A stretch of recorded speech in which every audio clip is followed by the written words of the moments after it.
Oke, assalamualaikum warahmatullahi wabarakatuh. Selamat malam kakak asisten semua. Perkenalkan, nama saya Rianti Maharani Ilyas dengan NIM akhir 1214 dari Oceanografi B 2019.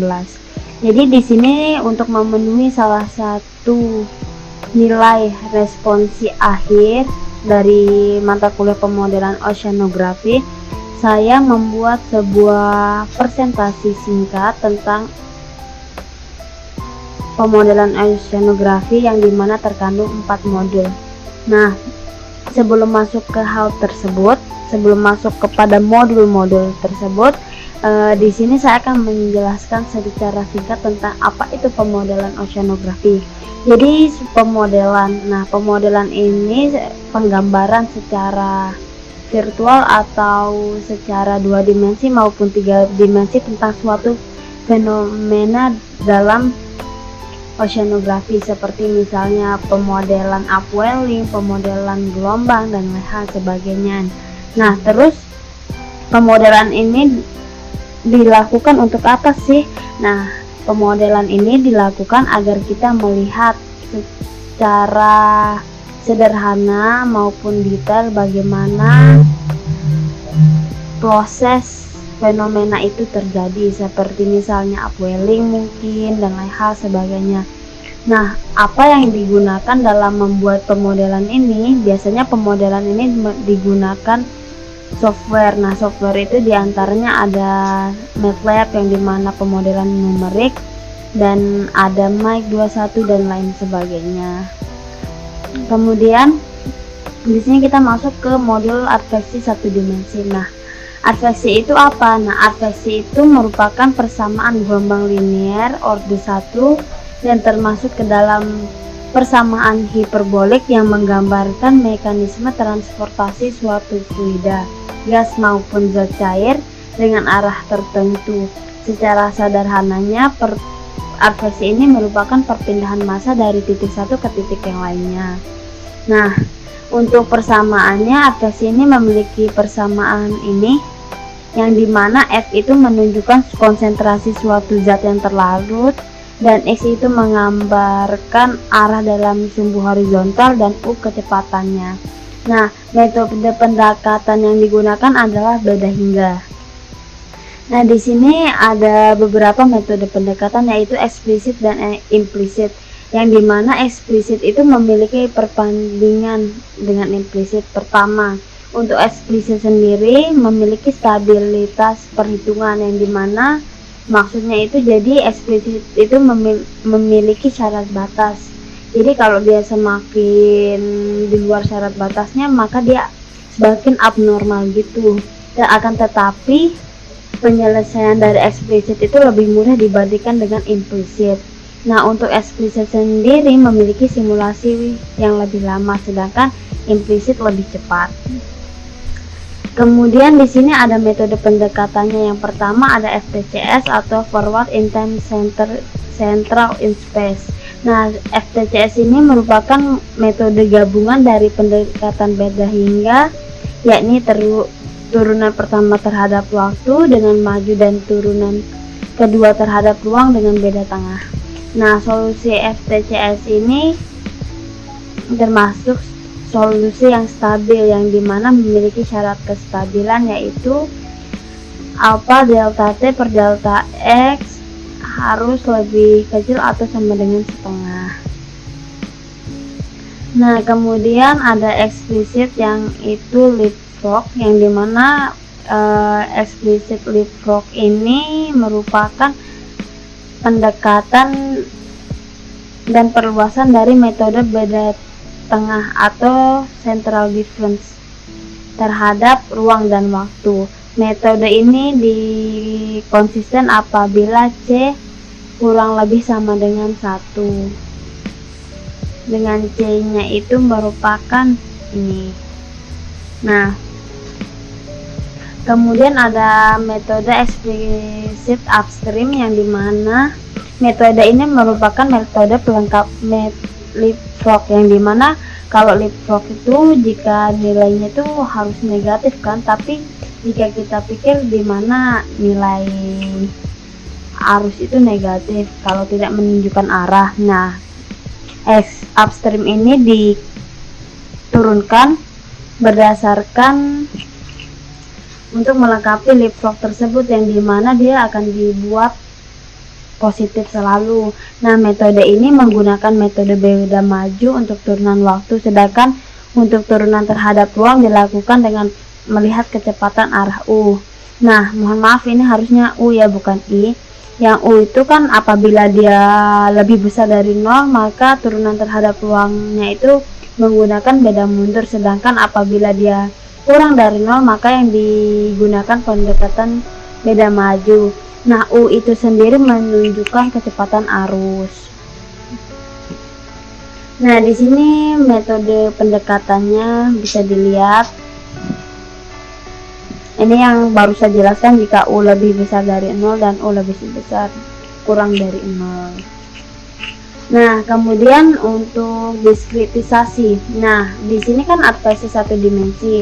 Persamaannya itu perlu didiskritasi, yang dimana diskritisasi sendiri merupakan proses transformasi variabel numerik menjadi selang nilai atau diskrit.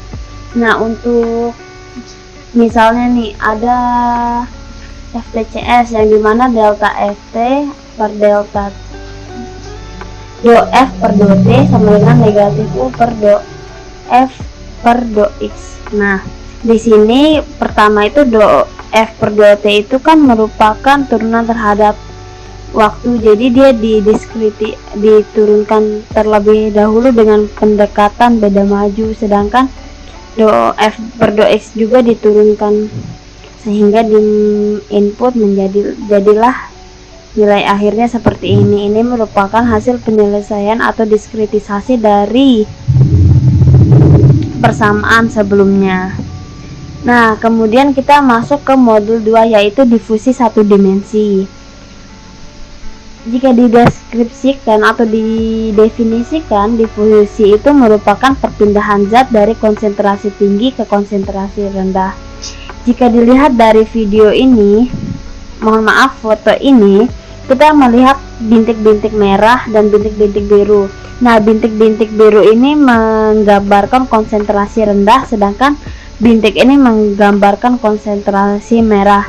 Sebelumnya, jika kita lihat, dimisalkan ini sebuah minyak, yang merah ini sebuah minyak. Seperti yang kita ketahui bahwasannya massa jenis air dan massa jenis minyak itu berbeda. Lebih berat yang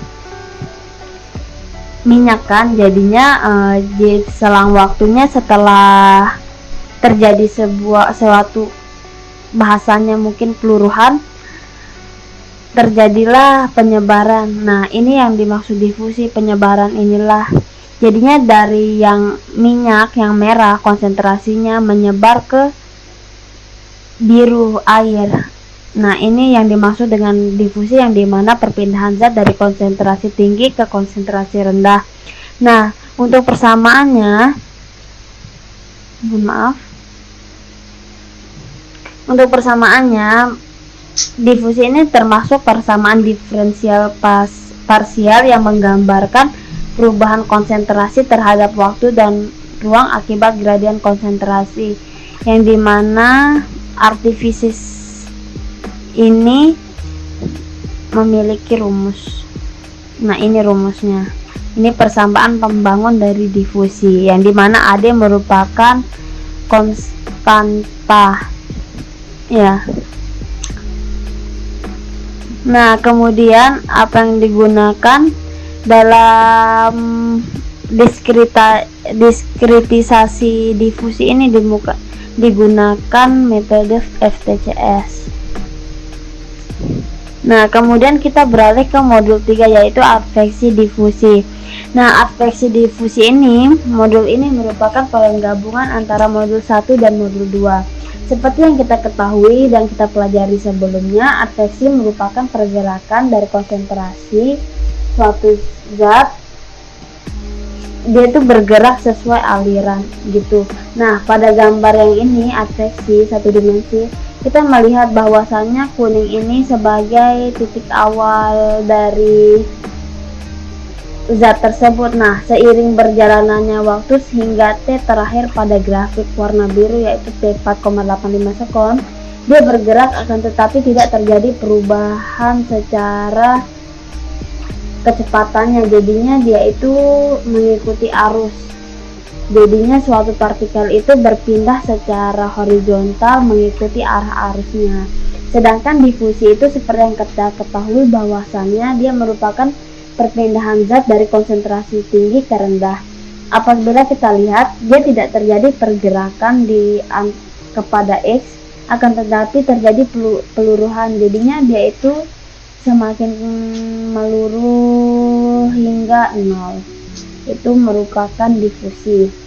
Nah, aksesi difusi merupakan penggabungan dari dua fenomena ini, yang dimana kita bisa artikan bahwa aksesi difusi itu meluruh secara berpindah, yang digambarkan oleh grafik terakhir ini, grafik ketiga ini aksesi difusi, yang dimana dia bergerak tetapi juga meluruh dalam satu waktu seiring berjalannya waktu. Nah, untuk pergerakannya mungkin kita bisa lihat dalam video ini. Nah, kita lihat bahwa konsentrasinya terus berubah dari konsentrasi tinggi ke rendah. Dia melurus tapi juga ikut bergerak. Inilah yang dinamakan oleh aksesi difusi. Ini merupakan pemodelan partikel atau zat dalam aksesi difusi. Nah, pemodelan ini menggunakan spider script Python yang diberikan.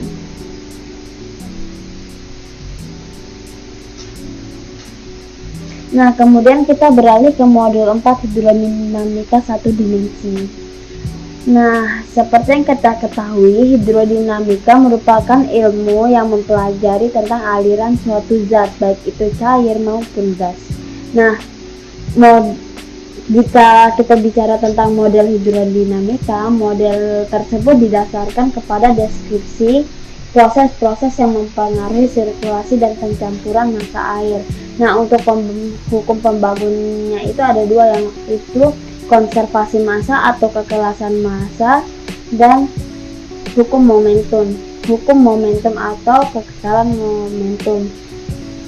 Nah, untuk simulasi variasi tinggi muka air laut dan aliran arus yang dibangkitkan oleh beberapa parameter seperti pasut dan angin, gelombang dan debit dan lain-lain.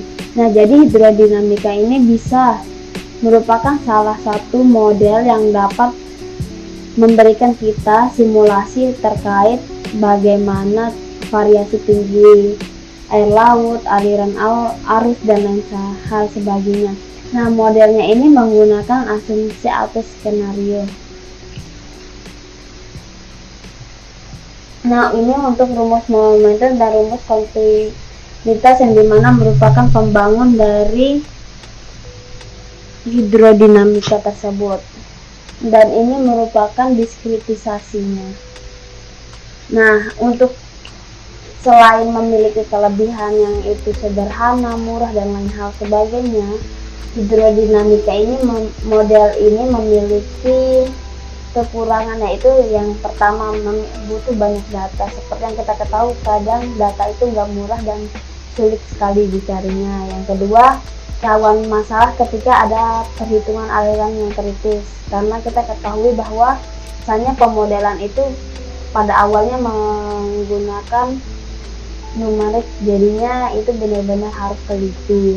Nah, terus lama simulasi, time stepnya biasanya kita butuhin kecil, dan sama waktu runningnya itu kadang lama banget, membutuhkan waktu. Kalau jika besar banget tuh bisa sampai berjam-jam. Nah, untuk time stepnya itu cenderung harus kecil. Kenapa? Karena biasanya kalau lama itu dia menjadi absurd atau abnormal, jadinya kayak tidak wajar lah pokoknya. Nah, mungkin sekian dari saya. Terima kasih kepada asisten semua atas banyak ilmunya yang telah diberikan. Mohon maaf jika saya banyak kekurangan. Mungkin sekian. Assalamualaikum warahmatullahi wabarakatuh.